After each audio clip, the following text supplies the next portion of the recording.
Good day guys, nice to have you here. Let's kick things off with my very first tip. If you are going to play in the last few days before the season ends, trust me, the trawlers, feeders, hero testers, and lollies dramatically increase in number.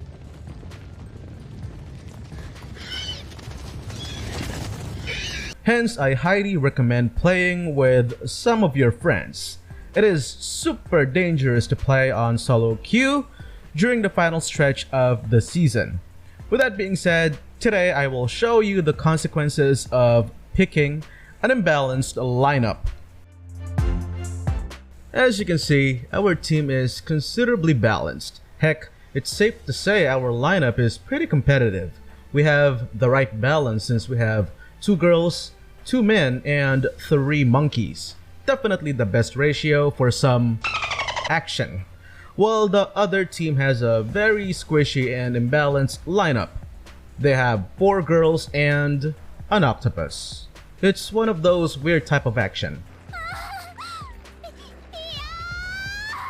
Anyway, in my opinion, if you see a hero such as Argus who can deal crazy amounts of damage, you should reconsider your life decisions and pick beefier heroes that can survive or last longer in battles. Well, I'm not exactly against squishier heroes in general, but as you can see, our team is composed of some hard hitters. Based on our lineup, what are some heroes you think the enemies should have picked? Comment down below, guys. Notice how Lilia is escorting Layla on the gold lane, and no, Lilia is not planning on supporting Layla, not one bit. That Lilia player, as a matter of fact, is one of the players I told you guys about. She is a trawler. Keep in mind guys that it's really important to have one hero equipped with the roaming item. Without it, there's a huge risk of lowering your team's overall economy and experience yield. I can almost hear and see what's going on in their chat box and microphones. There are 2 ways of freezing the lane. One is offensive, which was shown by ML Guide in the past. This is most ideal when you are playing heroes with a huge advantage on the early game. You want to make sure that you take advantage of your hero's mechanics and play aggressively.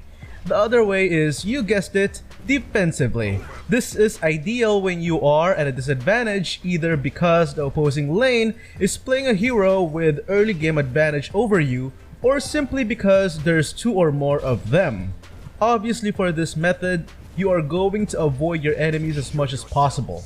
For those new to the channel, freezing is the act of not attacking the minions and only trying to do so to get a last hit for that precious gold and experience. Bloodshed and violence nourish me.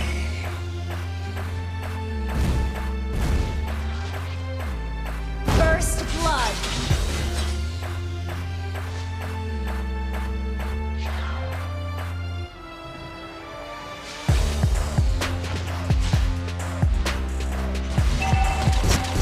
You have slain an enemy. Ally has been slain.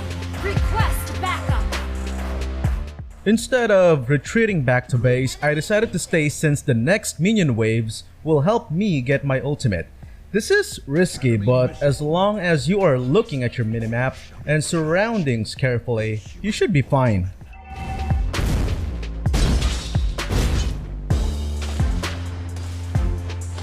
My immortality or death. Slain an enemy. An enemy has been slain. Always keep your allies aware if an enemy is missing. This is the signal that I use a lot of times. It is the best way of alerting your teammates to take a look at their map. In my opinion, this is the best way of catching their attention. My mirth. If it wasn't me, I'm afraid it would be Killing Rampant. Killing spree. The world born in darkness will end in darkness. Killing spree. Guys, if you are playing the support role, let your allies deal damage to the turret shield. If you also attack the turret shield, they will earn less gold from it. Instead, what you can do is stay away from the turret and hide in one of the bushes in order to extend your allies' vision. Launch attack! Some may fear death, but that wouldn't be me. Immortality or death! Mega kill! Obviously, we are going to win this game. Like I said earlier, the chances of you encountering toxic players is much higher if you play a ranked game a few days before the season ends. One of the reasons why there are more careless players is because the current season stats are about to be erased and everyone will have a fresh start. Other players think losing 5 to even 10 games is not a huge impact on their overall win rate.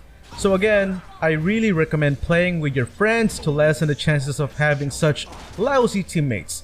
Either that, or be like me and have a mindset that the chances of you having an awful teammate is high. That way, whatever happens, you will come into the battle prepared. Launch attack! Monster kill!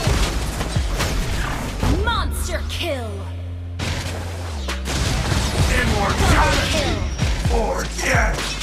Double kill! Wiped out.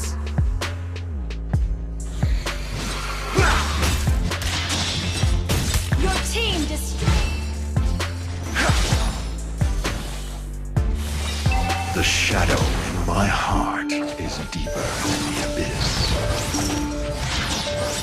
Legendary! Legendary! Double kill! Our turret has been...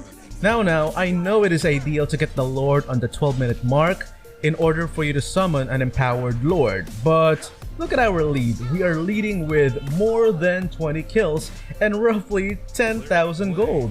That is a huge difference. If you have such a huge lead against your enemy, taking the Lord early is not a bad thing since you will gain bonus experience and gold, which will help you further push the enemies down the hole. In other words, I don't think we will need enhanced or empowered Lord for this game. For the law. Shut down! Your team destroyed the turret! You destroyed the turret!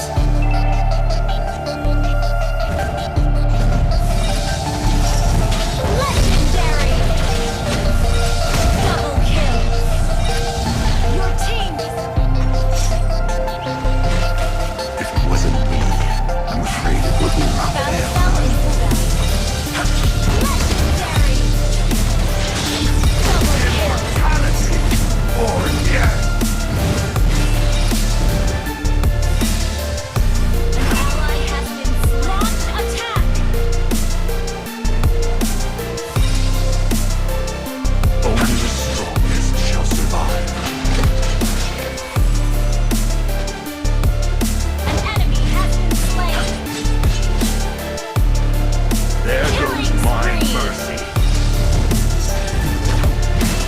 Double kill!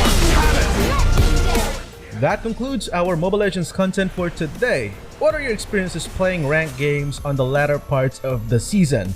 Do you agree that the number of cancerous and toxic players increased during that period? Leave your thoughts on the comment section below, and if you haven't yet, don't forget to hit like, share, and subscribe. Stay safe, everyone. Peace.